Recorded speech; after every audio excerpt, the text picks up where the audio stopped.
लगा कहने आगंतुक व्यक्ति, यानी कि श्रद्धा जो थी, जो आगंतुक थी वहाँ पर आई थी, वो कहने लगी,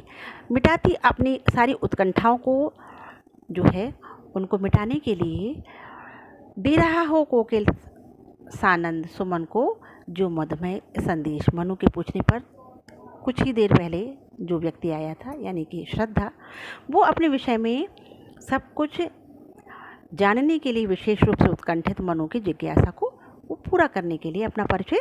देने लगी। उसकी वाणी जो थी वो बहुत ही कोमल थी और ऐसा प्रतीत हो रहा था जैसे कि वो कोई कोयल बोल रही हो और इस तरीके से वो आनंद दे रही थी। भरा था मन में नव उत्साह। वो बताने लगी अपनी मधुर वाणी में कि मन में एक उत्साह भरा हुआ था कि ललित कलाओं को सीख लूं, इसलिए मैं इधर गांधार देश में काफ़ी समय से ललित कलाओं के ज्ञान के लिए यहाँ रह रही थी और मैं अपने पिता की प्यारी संतान हूँ। इस विषय में एक संदर्भ में बता दूं कि गंधर्व जाति जो थी वो शुरू से ही अपनी ललित कलाओं के लिए, यानी कि ललित कला गायन वादन और नृत्य के लिए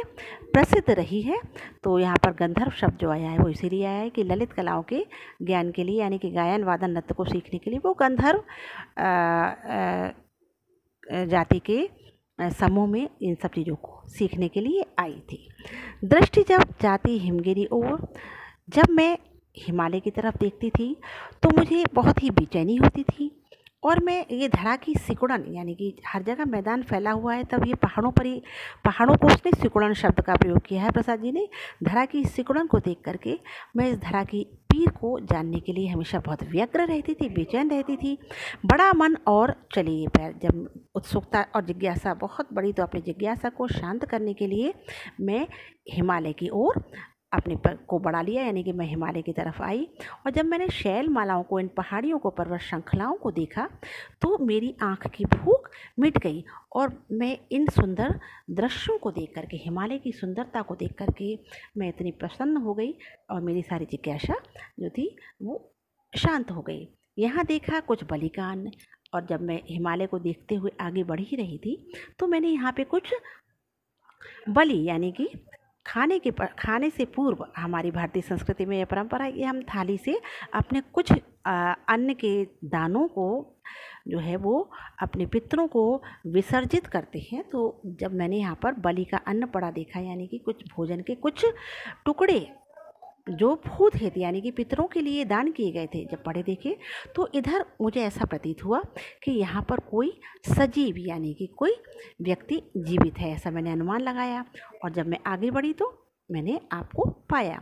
तपस्वी क्यों इतनी हो क्लांत? हे तपस्वी,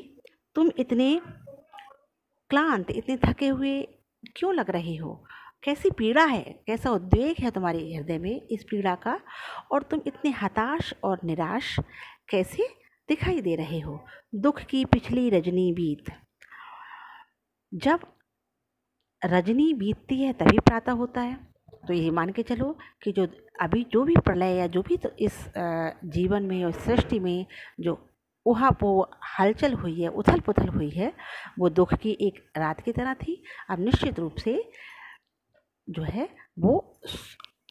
सुबह होगी और जो सूर्य है वो जो निकलेगा वो निश्चित रूप से आशा का होगा, नई किरण लेके आएगा, क्योंकि दुख की पिछली रजनी के बीच में ही जो है वो सुख का प्रभात निकलता